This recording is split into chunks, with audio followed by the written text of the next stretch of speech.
ઓમ શ્રી ગણેશાય નમઃ. જય શ્રી કૃષ્ણ મિત્રો. નવરાત્રિ ચાલી રહી છે ને આ નવરાત્રિમાં આપણે સાંભળી રહ્યા છે મા નવદુર્ગાના 9 સ્વરૂપોની કથા. તો આજે 8મું નોરતું છે. આજે આપણે 8મા નોરતાના દિવસે મહાગૌરી માની વાર્તા કથા સાંભળીશું. અત્યાર સુધીમાં આપણે 7 કથાઓ માતાની સાંભળી, 7 સ્વરૂપની વાર્તાઓ સાંભળી. તો પ્રિય ભક્તો, આપણે સાંભળીશું નવરાત્રિના 8મા દિવસમાં સાંભળવામાં આવતી મહાગૌરીની પાવન પૌરાણિક કથા. નવરાત્રિમાં વિશેષ છે મા ગૌરીનું ધ્યાન, શિવની શક્તિ આપે છે 8મી વરદાન. મન પોતાની એકાગ્ર કરી નંદેશ્વરને પામ્યા, સવાર સાંજની ધૂપ તાપથી કાળી થઈ ગઈ કાયા. સર્વ કલા સંપૂર્ણમાં સાધના કરો સફળ, ભૂલું ન ક્યારેય ના તમને માં રાખું સદા યાદ પળ પળ. સર્વ મંગલ માંગલ્યે શ્રી સર્વાણી સાધિકે, શરણ્યે ત્રંબકે ગૌરી નારાયણી નમસ્તુતે. જય મહાગૌરી. યા દેવી સર્વભૂતેષુ મા ગૌરી રૂપેણ સંસ્થિતા. નમસ્તશ્રી નમસ્તશ્રી નમસ્તશ્રી નમો નમઃ. ઓમ નમઃ શિવાય. મિત્રો, આજના દિવસે પૂરા ભક્તિભાવથી માતા મહાગૌરીની કથા સાંભળવાથી વ્યક્તિને ધન ઐશ્વર્યની પ્રાપ્તિ થાય છે, જીવનમાં સુખ સમૃદ્ધિનું આગમન થાય છે, વ્યક્તિના બધા જ પ્રકારના કષ્ટ દૂર થાય છે અને અમોઘ ફળની પ્રાપ્તિ થાય છે, લગ્ન જીવન સુખી થાય છે. તો આજે હું સંભળાવવા જઈ રહી છું આસો નવરાત્રિમાં સાંભળવામાં આવતી મા મહાગૌરીની પૌરાણિક કથા. તો કથા શ્રદ્ધા ભાવથી પ્રસન્ન ચિત્તથી સાંભળજો. એકવાર નારદજીના ઉપસાવા પરથી સતી ભગવાન પાસે જીદ કરવા લાગ્યા કે એમના ગળામાં જે મૂંડની માળા છે તેનું રહસ્ય શું છે. જ્યારે ઘણું સમજાવવા પર સતી માન્યા નહીં તો શિવજીએ રહસ્ય ખોલી દીધું. શિવજીએ પાર્વતીજીને કહ્યું કે આ મૂંડની માળામાં જેટલી પણ માળા છે, જેટલા પણ મૂંડ છે એ બધા તમારા છે. માં પાર્વતી આ સાંભળી હેરાન થઈ ગયા. માતા સતીએ ભગવાન શિવને પૂછ્યું, પ્રભુ, ભલા આ કેવી રીતે સંભવ હોઈ શકે કે બધા મૂંડ મારા છે? એટલે શિવજી બોલે, આ તમારો 108મો જન્મ છે, 108મો અવતાર છે. આના પહેલા તમે 107 વાર જન્મ લઈને શરીરને ત્યાગી ચૂક્યા છો અને આ બધા મૂંડ પૂર્વજન્મની નિશાની છે. આ માળામાં હજી એક મૂંડની કમી છે. આના પછી આ મૂંડ માળા પૂરી થઈ જશે. શિવજીની વાત સાંભળી મા સતી બોલ્યા, હે પ્રભુ, હું વારંવાર જન્મ લઈને શરીરનો ત્યાગ કરું છું, પણ તમે શરીરને ત્યાગ નથી કેમ કરતા? શિવજી હસીને બોલ્યા, હું તમને અમર કથા કહું છું, માટે હું હંમેશા અમર કથા કહું છું, માટે મારા શરીરનો ત્યાગ નથી કરવો પડતો મારે. એટલે મા સતીએ અમર કથા સાંભળવા માટે કહ્યું. પ્રિય ભક્તો, શિવજી જ્યારે માતા સતીને અમર કથા સંભળાવી રહ્યા હતા તો મા સતીને ઊંઘ આવી ગઈ અને એ કથા સાંભળવાને શક્ય ન થઈ અને એ કથા ન સાંભળી શક્યા. માટે દક્ષના યજ્ઞના કુંડમાં તેમને કૂદીને એમના શરીરનો ત્યાગ કર્યો. યોગા અગ્નિથી ભળી ભસ્મ થયા મા સતી. શિવજીએ સતીના મૂંડને પણ માળામાં પોરવી દીધું. આવી રીતે 108 મૂંડની માળા તૈયાર થઈ ગઈ. સતીનો જન્મ પાર્વતીજીના રૂપમાં થયો. આ જન્મમાં મા પાર્વતીને અમૃતત્વ પ્રાપ્ત થયું. એમને શરીરનો ત્યાગ ન કરવો પડ્યો. પૌરાણિક કથા અનુસાર માતા ગૌરીનો જન્મ હિમાલય રાજાના ઘરે થયો હતો. કહેવાય છે કે ભગવાન શિવ એમની પહેલી પત્ની સતીના મૃત્યુના કારણે ઊંડી તપસ્યામાં લીન થઈ ગયા હતા. ભગવાન શિવે તેમના ધ્યાનમાંથી બહાર આવવાની ના કહી દીધી હતી. કેટલાય વર્ષો સુધી સંસારના કાર્યોથી ભગવાન શિવ દૂર રહ્યા. માટે તાડકાસુર એક રાક્ષસ દેવતાઓને હેરાન કરતો હતો, બહુ ત્રાસ આપતો હતો. દેવતાઓના અનુરોધ પર દેવી સતી હિમાલયની પુત્રી માં શૈલપુત્રી માના રૂપમાં જન્મ લીધો. આ માને પાર્વતી પણ કહેવાતા હતા. મા પાર્વતીએ ભગવાન શિવને પામવા માટે કઠોર તપ કર્યું. તેમણે બધા જ સંસારિક સુખોનો ત્યાગ કરી દીધો હતો, કેમ કે એ રાજકુમારી હતા. પાર્વતીએ રાજકુમારીની જેમ રહેવાનું સ્વીકાર ન કર્યું અને અન્ન જળ ખાધા પીધા વગર જ તેમણે શિવજીની ઘોર તપસ્યા શરૂ કરી દીધી. કહેવાય છે કે માતા પાર્વતીના ઘોર તપસ્યાના કારણે તેમને મા બ્રહ્મચારિણીના નામથી ઓળખવા લાગ્યા. હજારો વર્ષ વીતી ગયા પણ મા પાર્વતીએ હાર માની નહીં. ઠંડી, ગરમી, વરસાદ, તોફાન, બધી જ ઋતુ, બધી જ સમસ્યાઓ સામે લડતા તેમણે કંદમૂળ ખાધા પીધા, કશું જ ખાધા પીધા કંઈ જ ખાધા પીધા વિના એમણે તપસ્યા કરી, ખૂબ તપસ્યા કરી. આમ કરવાથી તેમની ચામડી કાળી પડી ગઈ. કશું ખાધું પીધું નહીં એટલે એમની ચામડી કાળી પડી ગઈ. એમને એનું શરીર પણ ધૂળ, માટી, પાન વગેરેથી ઢંકાઈ ગયું. આ ગંભીર તપસ્યાના કારણે મા પાર્વતીએ એમના શરીરની તેજ, એમના ચમક ખોઈ દીધી અને બેહદ કમજોર, નબળા પડી ગયા. અંતમાં લાંબા સમય પછી ભગવાન શિવે એમની તપસ્યા ઉપર ધ્યાન દીધું અને તેમની ભક્તિની પરીક્ષા પણ લીધી અને એ અનુભવ કર્યો કે પાર્વતી જ વાસ્તવમાં સતીનું જ રૂપ છે. ભગવાનને વિશ્વાસ થઈ ગયો. ભગવાન શિવ માતા પાર્વતી સાથે વિવાહ કરવા તૈયાર થઈ ગયા, કેમ કે હવે પાર્વતીજી નબળા પડી ગયા હતા અને બધા પ્રકારની ગંદકીથી ઢંકાઈ ગયા હતા. માટે ભગવાન શિવે માને શુદ્ધ બનાવવાનો નિર્ણય લીધો અને શિવજીએ એમની જટામાંથી વહેનારી ગંગાના પવિત્ર જળને માતા પાર્વતી ઉપર નાખ્યું, રેડી દીધું.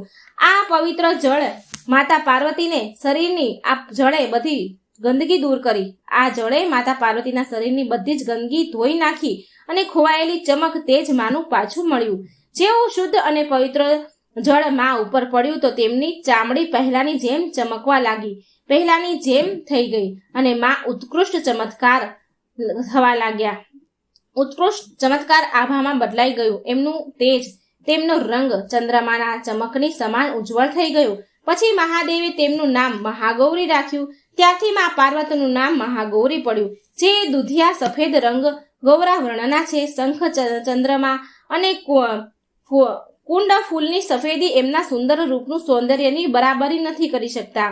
શુદ્ધ સફેદ સાડીમાં લપેટાયેલા છે, હીરાજડિત આભૂષણોથી સુસજ્જિત છે અને સફેદ બળદ ઉપર ભવ્ય રૂપમાં બેઠેલા છે. એ હજારો સૂર્યની સમાન ચમકી રહ્યા છે, ચકાચાંદ થઈ રહ્યા છે.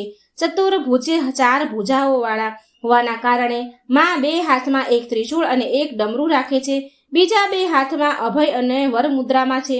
મહાગૌરીની પૂજા તેમના ભક્તોની આત્માની શુદ્ધિ કરવા માટે, પાપો અને અશુદ્ધિઓની ક્ષમતા માટે કરવામાં આવે છે. આ માતાની પૂજા કથા સાંભળવાથી બધા જ પ્રકારના કષ્ટ દૂર થઈ જાય છે અને અમોઘ ફળની પ્રાપ્તિ થાય છે. વિવાહિક જીવન સુખમય રહે છે, ધન ઐશ્વર્યની પ્રાપ્તિ થાય છે. તો એકવાર પ્રેમથી બોલો જય મા મહાગૌરી. ઓમ નમઃ શિવાય. હવે મિત્રો આપણે સાંભળીશું મા બંગલામુખીની કથા. નવરાત્રિમાં વિશેષ છે મા બંગલામુખીનું ધ્યાન. શિવની શક્તિ આપે છે અષ્ટમીએ વરદાન. સર્વકલા સંપન્ન માં સાધન કરો સફળ. ભૂલું ન ક્યારેય માં આપને ધ્યાન કરું તમારું પળ પળ. જય માતાજી. ઓમ નમઃ શિવાય. મિત્રો, નવરાત્રિના 8મા દિવસે દયા, શક્તિ, ભુક્તિની અધિષ્ઠાત્રી દેવી મા બંગલામુખીને સમર્પિત છે. આ 10 મહાવિદ્યામાંથી 8મી મહાવિદ્યા છે. મા બંગલામુખીને કામના પૂરી કરવા વાળી મા કહેવાય છે. મા બંગલામુખીને સૌથી શક્તિશાળી દેવીઓમાંથી એક માનવામાં આવે છે. આવી માન્યતા છે કે સંપૂર્ણ બ્રહ્માંડની બધી શક્તિઓ મળીને પણ આ મા બંગલામુખીનો સામનો નથી કરી શકતી. કહેવાય છે કે જે પણ ભક્તો આજના દિવસે મા બંગલામુખીની પૂજા વ્રત કરે છે અને કથા મહિમા સાંભળે છે, માતા એ ભક્તોના બધા જ કષ્ટ દૂર કરે છે. તંત્ર, મંત્ર, જાદુ, ટોણા, કાળી શક્તિઓ ભક્તો પર કોઈ પ્રભાવ નથી નાખતી. શત્રુનો નાશ થાય છે. કહેવાય છે કે મહાભારતના ભીષણ યુદ્ધ પહેલા ભગવાન શ્રી કૃષ્ણએ અને અર્જુને પણ શત્રુઓ પર વિજય મેળવવા માટે બંગલામુખીની પૂજા કરી હતી. મા બંગલામુખી જો માં બોલવામાં અચકાતા હોય, હકલાતા હોય તો મા બંગલામુખીના આશીર્વાદથી સારું થઈ જાય છે. આ દેવી દુષ્ટો અને શત્રુઓને અપંગ બનાવવામાં સહાયક છે. ભક્તોની શક્તિ, ભુક્તિ, મુક્તિ તથા મોહિની માયા વિદ્યા પ્રદાન કરે છે. આ માના ભક્ત ક્યારેય ગરીબ નથી રહેતા તથા માની કૃપાથી શારીરિક રોગ તથા માનસિક પીડા દૂર થાય છે. માનું રૂપ ભીષણ હોવાથી સાથે સાથે તેમના ભક્તોની રક્ષા કરવા વાળું પણ છે. આ રૂપમાં માં સુવર્ણ સિંહાસન પર બિરાજમાન છે, જેના ઉપર માં બેઠા છે. મા બંગલામુખીના માથા ઉપર મુગટ છે. માના કેશ ખુલ્લા છે. માને 3 નેત્ર અને 2 હાથ છે. શરીરના રંગ સોનેરી છે અને માએ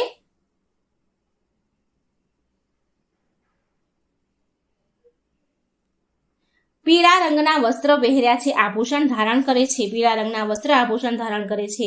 માએ એમના એક હાથમાં શત્રુ દંડ આપવા માટે એક વેલણ સમાન અસ્ત્ર પકડેલું છે, જો કે બીજા હાથથી તે રાક્ષસની જીભ પકડેલી છે. તેમણે એ રાક્ષસ માતા રાણી સામે એમના ચરણોમાં બેઠેલો છે, જેને એના હાથમાં એક તલવાર પકડેલી છે. માએ એ રાક્ષસની જીભ પકડી છે. મા રાક્ષસની સામે જોઈને તેને ડરાવી રહ્યા છે. હવે સાંભળીએ આપણે મા બંગલામુખીની પૌરાણિક કથા. પૌરાણિક કથા અનુસાર સતયુગમાં ત્રિકુર નામનો એક અસુર હતો. એ અત્યંત બુદ્ધિવાળો અને ચતુર હતો. તેણે એના પૂર્વજોની ભૂલોથી શીખીને એક એવું વરદાન બ્રહ્માજી પાસે માંગ્યું હતું, જેનો તોડ નીકાળવો અત્યંત કઠણ હતો. એ વરદાન એને પ્રત્યેક રૂપમાં સુરક્ષિત રાખતું હતું. તેણે 2 વરદાન માંગ્યા હતા. પહેલું વરદાન બ્રહ્માંડીય ભવંડર ઉત્પન્ન કરવાની શક્તિ. બીજું વરદાન એ હતું કે ત્રિદેવ એનો વધ ન કરી શકે, અને એ પણ કે અન્ય કોઈ વિદ્યમાન વિદ્યાથી એને હાનિ ન પહોંચે. માટે સર્વપ્રથમ પરાશક્તિ માટે આ જરૂરી હતું કે માં એવી વિદ્યા ઉત્પન્ન કરે કે જેનું અસ્તિત્વ હજી સુધી હતું નહીં. ત્રિકુરના માથા ઉપર નિયંત્રણ સ્થાપિત કરી શકે કે જેની એની બુદ્ધિને નિષ્ક્રિય કરે, એના વિચારોને નિયંત્રિત કરે.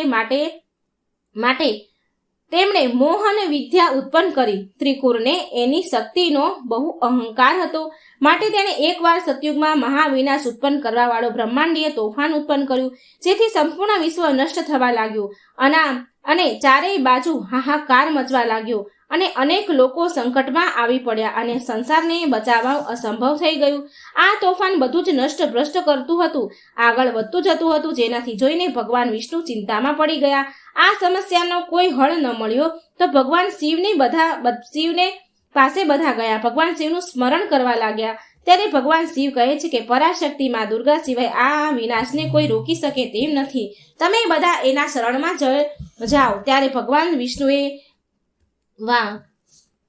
વિષ્ણુ હરિદ્વાર સરોવરના નજીક પહોંચી ઘોર તપસ્યા કરવાની શરૂ કરી દીધી. ભગવાન વિષ્ણુએ તપ કરીને મહાન ત્રિપુર સુંદરીને પ્રસન્ન કર્યા. દેવી શક્તિ સાધનાથી પ્રસન્ન થયા. પછી ભગવાન વિષ્ણુએ ત્રિપુરનો વધનો ઉપાય પૂછ્યો. ત્યારે માતાએ આશ્વાસન આપતા કહ્યું કે એમની અંદરથી એક એવી મહાવિદ્યા ઉત્પન્ન કરશે કે જે ત્રિપુરનો નાશ કરી શકશે. માટે મહાદેવીના હૃદયમાંથી દિવ્ય તેજ ઉત્પન્ન થયું. એ દિવસે ચતુર્દશીની રાત્રિએ મા બંગલામુખીના રૂપમાં પ્રગટ થયા અને મહાવિદ્યા ત્રિલોકની સ્વામીની મહાવિદ્યા બંગલામુખી પ્રસન્ન થઈને વિષ્ણુ ભગવાનને ઈચ્છિત વર આપ્યું અને તેમને સૃષ્ટિનો વિનાશ રોકવાનું આશ્વાસન આપ્યું. માએ સૃષ્ટિનો વિનાશ થતા રોકી લીધો અને ત્રિકુરને પાઠ ભણાવવા માટે એની સાથે યુદ્ધ કરવા લાગ્યા. કારણ કે ત્રિકુરે ત્રિદેવોનું અપમાન કર્યું હતું, તેમને અપશબ્દ કહ્યા હતા. માટે માં અત્યંત ક્રોધિત થઈ ગયા હતા અને માં ત્રિકુરની બુદ્ધિને હરી લે છે, તેને અનંત કષ્ટ આપે છે. ત્યાર પછી તેની જીભાને પકડીને એના ઉપર અસ્ત્રથી તેની જીભને કાપી નાખે છે. તે જીભથી તેણે બ્રહ્માજી, વિષ્ણુ ભગવાન અને શિવજીને અપશબ્દ કહ્યા હતા એ જીભને માં કાપી નાખે છે. આવી રીતે મહાભયાનક ત્રિકુરનો માએ વધ કર્યો અને બધા મનુષ્ય સાથે બ્રહ્માની સૃષ્ટિની રક્ષા કરી. દેવી બંગલામુખીને વીરરાતી પણ કહેવાય છે, કારણ કે દેવી સ્વયં બ્રહ્માસ્ત્ર રૂપિણી છે. આ માના શિવને મહારુદ્ર કહેવાય છે. માટે દેવી સિદ્ધિ વિદ્યા છે. તાંત્રિક આમાને સ્તંભ દેવી પણ કહે છે. ગૃહસ્થીઓ માટે દેવી સમસ્ત પ્રકારના સંશયોને દૂર કરનારી છે. પ્રિય ભક્ત, જો તમે બંગલામુખી માતાની પૂજા કરો છો તો તમને કેટલાય પ્રકારના લાભ મળે છે. દેવી બંગલામુખીની પૂજા કરવાથી શત્રુઓનો નાશ કરવામાં સહાયતા મળે છે. માં બંગલામુખીનું એક અન્ય નામ સ્તંભ દેવી છે, કેમ કે આ માં શત્રુઓને, દુશ્મનોને અપંગ બનાવવામાં સહાયતા કરે છે. માટે શત્રુથી મુક્તિ મેળવવાથી વિપત્તિઓને સમાપ્ત કરવા માટે આગળનો માર્ગ બતાવવા માટેના ઉદ્દેશથી ભક્તો દ્વારા માં બંગલામુખીની વિશેષ પૂજા કરવામાં આવે છે. માને પ્રસન્ન કરવામાં આવે છે. માતા બંગલામુખી મહાવિદ્યાની પૂજા મુખ્ય રૂપથી ગુપ્ત નવરાત્રિમાં કરવામાં આવે છે. ગુપ્ત નવરાત્રિમાં માતા રાણીની 10 મહાવિદ્યાઓની પૂજા કરવામાં આવે છે. મા બંગલામુખી પીળા વસ્ત્ર ધારણ કરે છે. એમનો રંગ પણ પીળો છે. માટે આ માનું એક નામ પીતાંબરી દેવી પણ કહેવાય છે. મા બંગલામુખીથી જોડાયેલી રુદ્ર અવતાર મમલેશ્વર મહાદેવ છે. દેવીનો સાધક મુક્તિ અને ભુક્તિ અને મેળવી લે છે. દેવી ભક્તોની વાણીને દિવ્યતાનો આશીર્વાદ આપે છે. દેવી વચન તથા બોલચાલથી ભૂલો તથા અશુદ્ધિઓને નીકાળીને સારું કરે છે. માની પૂજા કરવાથી સાધકોની મુશ્કેલીઓ દૂર થાય છે અને સફળતા મેળવે છે. કોર્ટ કચેરી રાજનીતિના મામલામાં પણ વ્યક્તિને સફળતા મળે છે. મા બંગલામુખીની પૂજા કરવાથી ઘરના સદસ્યોનો સ્વાસ્થ્ય સારું રહે છે. ભક્તને જીવનમાં માન સન્માન પ્રતિષ્ઠા પ્રાપ્ત થાય છે. માની પૂજાથી બધા રોકાયેલા કાર્ય પૂર્ણ થાય છે. મા બંગલામુખીની પૂજાથી નોકરી અને જીવનની બધી બાધા દૂર થાય છે અને વ્યક્તિ સુખ શાંતિથી તેનું જીવન પ્રસાર કરે છે. માનો મંત્ર છે ઓમ લીમ બંગલામુખી સર્વ દુષ્ટાનાહ વાચ મુખપદ સ્તવ્ય જીભા કિલય કિલય નાશયદી ઓમ સ્વાહા. પ્રિય ભક્તો, મા બંગલામુખીની પૂજા કરતી વખતે અમુક વાતોનું ધ્યાન રાખવાનું હોય છે.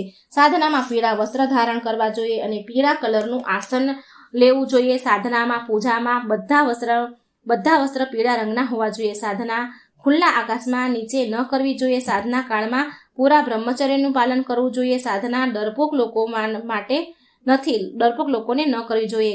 બંગલામુખી દેવી એના સાધકોની પરીક્ષા પણ લે છે. સાધના કાળમાં ભયાનક અવાજ જેવું થઈ શકે છે. આનાથી ડરવું નહીં અને સાધના ચાલુ રાખવી અને સાધના ગુરુની આજ્ઞા લઈને જ કરવી. તો એકવાર પ્રેમથી બોલો જય મા બંગલામુખીની જય. જય મહાગૌરીમાં. મિત્રો, આ હતી નવરાત્રિના 8મા દિવસની કથા. તો વિડીયોને બને એટલો શેર કરજો, લાઇક કરજો અને ચેનલને સબસ્ક્રાઇબ કરવાનું બિલકુલ ભૂલશો નહીં. કોમેન્ટ બોક્સમાં જય માતાજીનું નામ જરૂર લખજો. જય શ્રી કૃષ્ણ. રાધે રાધે. Thank you.